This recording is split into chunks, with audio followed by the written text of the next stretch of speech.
Assalamualaikum warahmatullahi wabarakatuh. Perkenalkan, saya Bella Nisa Pratiwi. Pada kesempatan kali ini, saya akan mempresentasikan mengenai Undang-Undang Dasar Negara Republik Indonesia tahun 1945 dan tantangan kehidupan bernegara pada saat ini yang perlu diantisipasi.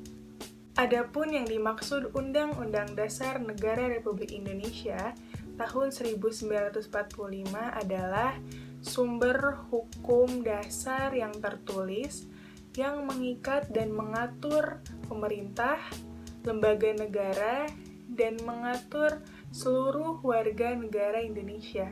Sebagai dasar hukum, Undang-Undang Dasar Negara Republik Indonesia tahun 1945 merupakan hukum paling tertinggi yang ada di Indonesia dan mengatur segala tingkah laku perbuatan pemerintah seperti peraturan pemerintah, peraturan presiden, dan lain-lain yang dilaksanakan berdasarkan Undang-Undang Dasar Negara Republik Indonesia tahun 1945.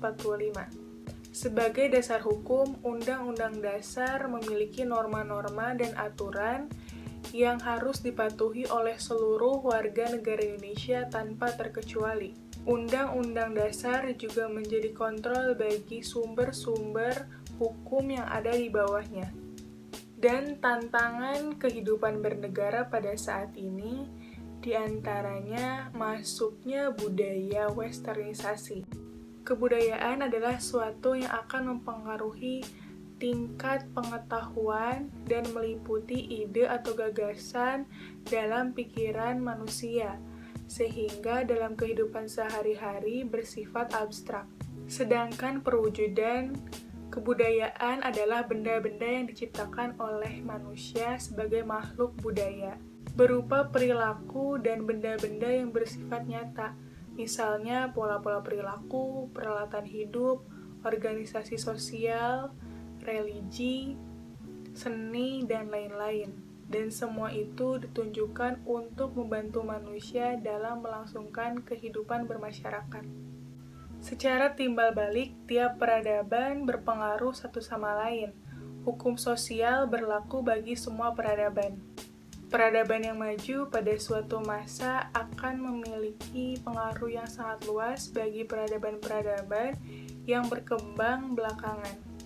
Masuknya budaya barat ke Indonesia disebabkan salah satunya ada krisis globalisasi yang meracuni Indonesia. Pengaruh budaya barat berpengaruh sangat cepat yang mempengaruhi kehidupan masyarakat, sehingga dapat menimbulkan dampak diantaranya perubahan kebudayaan, pembauran kebudayaan, modernisasi, keguncangan budaya, dan lemahnya nilai-nilai budaya bangsa. Goncangan budaya yaitu suatu keadaan di mana masyarakat tidak mampu menahan kebudayaan dari luar, sehingga terjadi ketidakseimbangan antara kehidupan masyarakat yang bersangkutan. Adanya penyerapan unsur budaya dari luar secara cepat dan tidak melalui suatu proses internalisasi yang mendalam, sehingga munculnya ketimpangan budaya. Dan dampak tersebut dapat berpengaruh sangat besar pada Indonesia, baik dalam segi positif maupun segi negatif. Dan cara mengantisipasinya dengan cara menumbuhkan semangat nasionalisme yang tangguh, menanamkan nilai-nilai Pancasila dengan sebaik-baiknya, melaksanakan ajaran agama dengan sebaik-baiknya, dan selektif terhadap pengaruh globalisasi di bidang politik, ideologi, ekonomi, dan sosial budaya bangsa. Yang kedua, hilangnya semangat persatuan menjadi individualisme.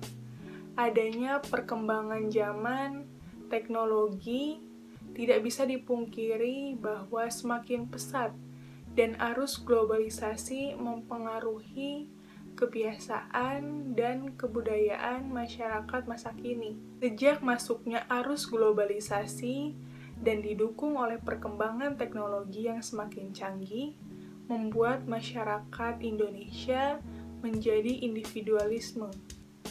Individualisme sendiri memiliki pengertian bahwa ia mementingkan dirinya sendiri atau menganggap dirinya lebih penting daripada orang lain.